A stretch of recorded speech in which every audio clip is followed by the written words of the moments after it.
Das Haus ist das beste Entscheidung, was ich überhaupt in meinem Leben gemacht habe. Nach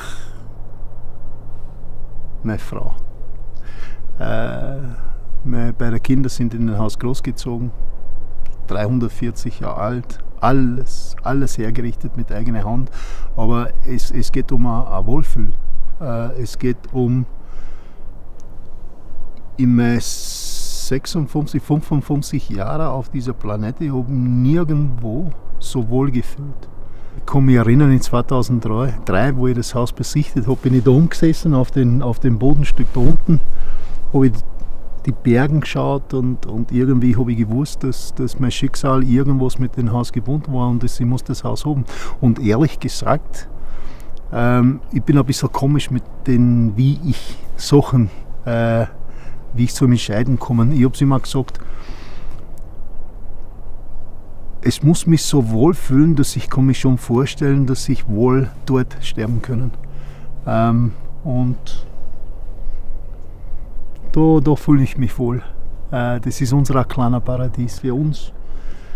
Das ist auch ein Großteil, warum ich glaube, dass ich noch am Leben bin. Weil es ist ein Teil von den ganzen Ketten.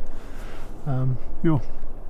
Meine Frau war bis dann schon gewohnt, dass wo andere Leute Probleme sehen, ich sehe Potenzial. Wo andere Leute Arbeit sehen, sehe ich Herausforderung.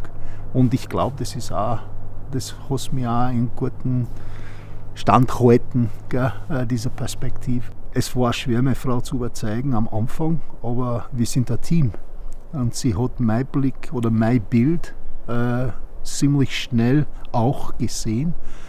Und wir haben trotz dieser Krankheit, muss ich sagen, wir haben unser bester 15 Jahre zusammen ist genau in dieses Haus. Und mit unserem Leben hier. Ja, es ist ein besonderer Platz. Und ich meine, schau mal bitte das an. Das kannst du nicht kaufen. Ich kann gern, ich meine, ich will nicht unbedingt, aber ich kann gern da meinen letzten Tag mit Freude erleben.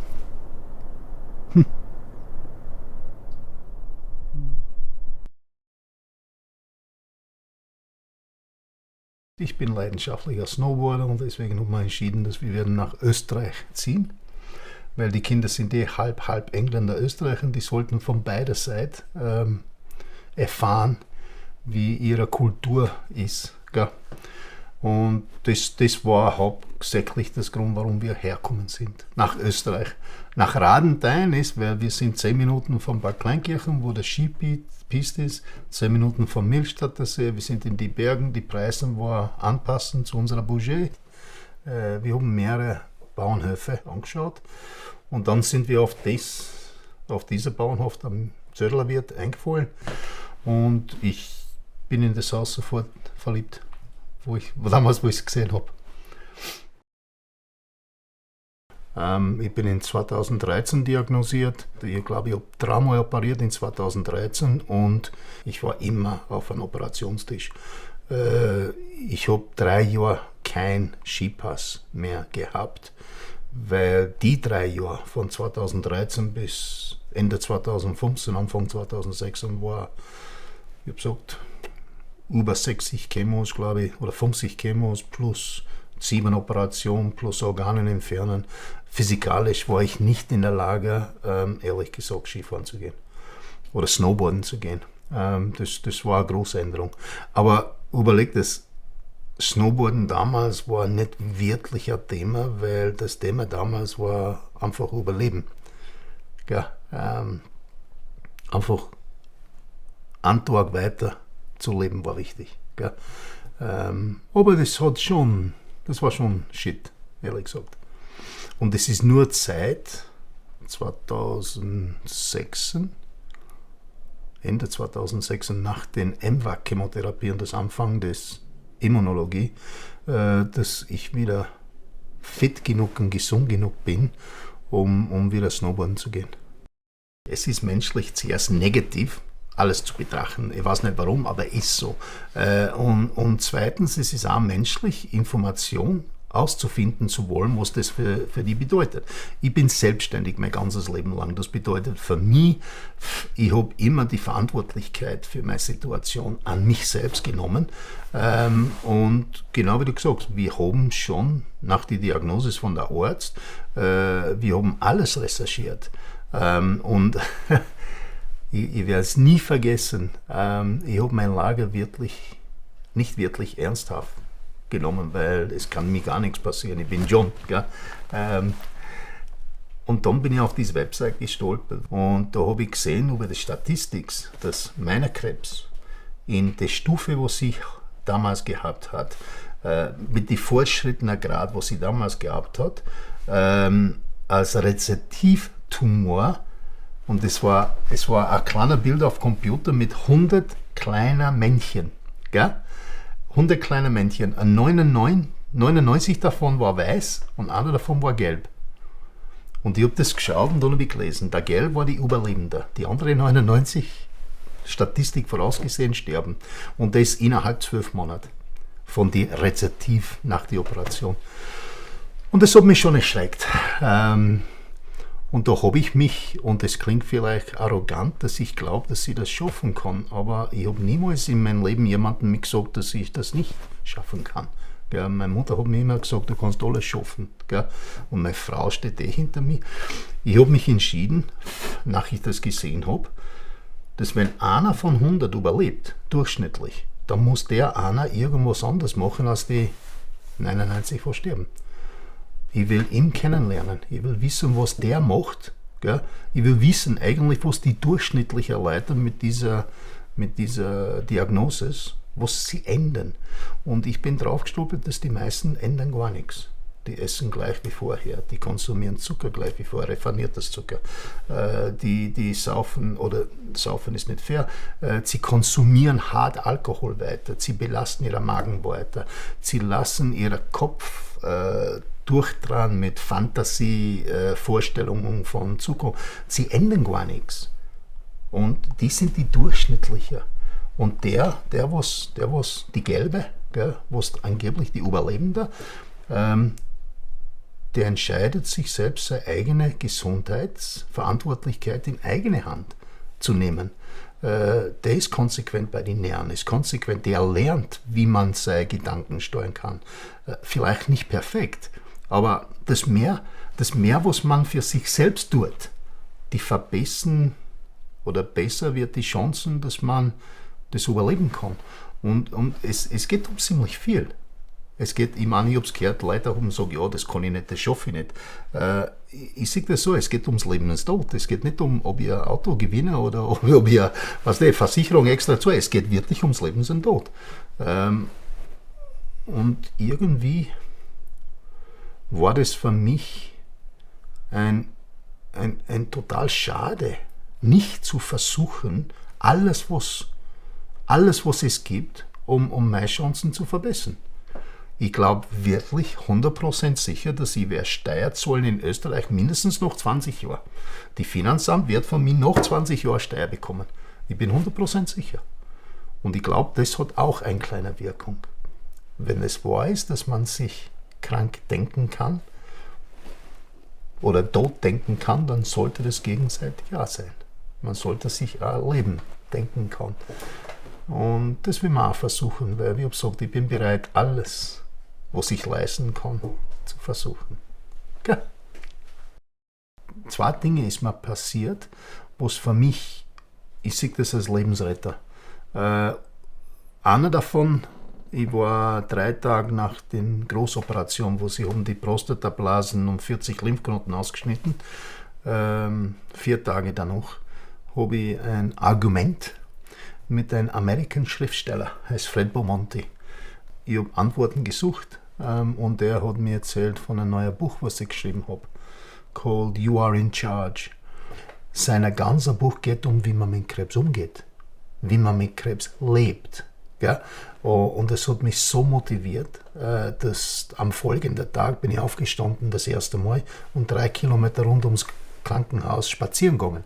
Weil alles, was er geschrieben hat, habe ich schon gewusst. Nur, ich habe es aufgegeben. Ab dem Moment habe ich mich entschlossen, dass ich alles für mich selbst machen, was in meiner Kraft ist, meiner Fähigkeit, um meine Chancen zu verbessern. Es geht um das, um Chancen zu verbessern und die Qualität des Lebens zu erhöhen. Gell? Und dann kurz danach, einer davon, was hat bei mir total resoniert, war die schwarze Punkttheorie. Und was wichtig zu verstehen ist,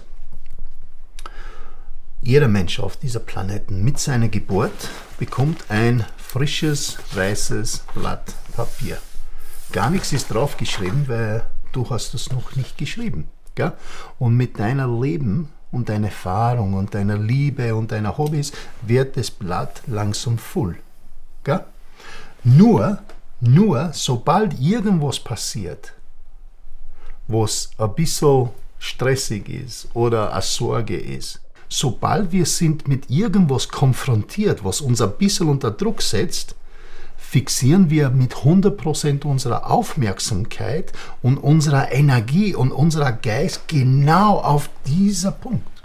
Und wenn du hier so eine extreme Reaktion produzierst wegen ein schwarzer Punktmoment, dann wirkt das auch auf das Körper. Es ist sehr, sehr wichtig für die menschliche Gesundheit, dass man merkt, ich kann mit das heute nicht umgehen. Ich nehme ein bisschen Platz, ich komme auch, wie wir sagen in Englisch, das was der sicher in Deutsch auch, ich schlafe darüber. Gell? Ich schlafe darüber, weil morgen wird es eher anders aussehen. Gell? Wenn du das schaffen kannst, wenn du das merken kannst, was ein schwarzer Punktmoment ist, und wenn du jemanden hast, was du das mitteilen kannst, Streiterei zwischen Mutter und Tochter zum Beispiel, gell? Es passiert öfters, wir haben zwei Leute, irgendwas klein passiert und die ganze Blatt wird vergessen, weil es ist nur auf dem Punkt, das ist der einzige, was wichtig ist, gell? 100% konzentriert. Es kann gar nichts gut rauskommen. Wenn man merken kann, wenn einer zu die andere sagt, weißt du was, ich glaube, das ist für uns ein schwarzer Punktmoment, das bedeutet nichts anderes als, ich glaube, wir sollten über das nicht momentan reden. Ich gehe und mache das, du geh und mach das und schauen wir später, ob man noch so extrem darüber fühlt. Gell? Das ist sehr, sehr wichtig. Und für mich, das war klar, wenn ich das gesehen habe, dass mein schwarzer Punkt, und es wird mehr geben, wenn man lang genug auf der Erde bleibt, wird es sicher mehr schwarzer Punkt, aber mein schwarzer Punkt war mein Krebs. Ich habe meinen Krebs so weit zu den vorgenommen, dass das Rest des Lebens hat nichts mehr existiert. Ich bin so viel mehr als nur ein Krebs. Ich bin 55 Jahre auf die Planeten. Ich habe so viel erlebt, so viel gemacht, so viel getan, aber trotzdem in dem Moment, wo ich mit dem konfrontiert habe, das alles nichts mehr existiert. Und da muss man arbeiten, da muss man drauf und uns selbst arbeiten. Wir müssen lernen, das Perspektiv zu behalten. Ja, es ist eine ernsthafte Situation, aber wenn man das nimmt, im Vergleich mit den Resten der Platten, es ist trotzdem nicht einmal 1% von unserer Existenz. Was ist mir wichtig? Ja.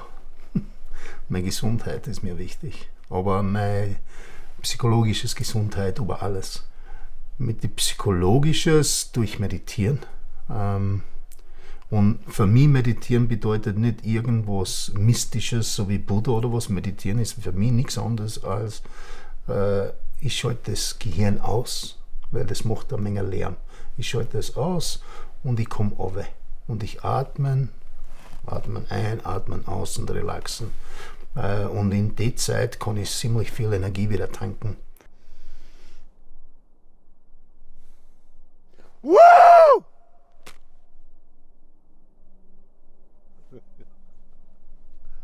Wow.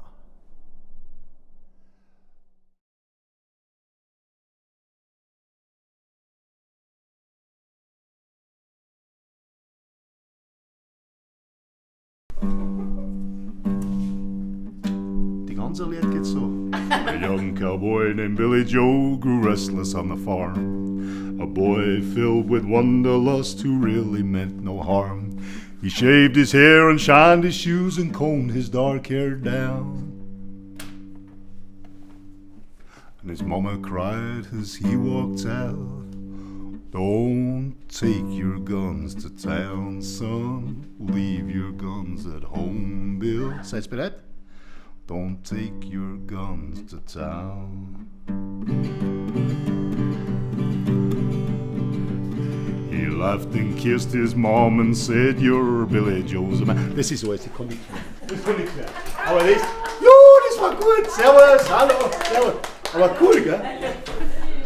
Das ist ein Geschenk von meiner Frau. Das ist das Beste, was sie mir geschenken können, gell? Ich kann mehrere Lieder spielen, aber das tue ich nichts, weißt du, weil ich bin scheu, gell?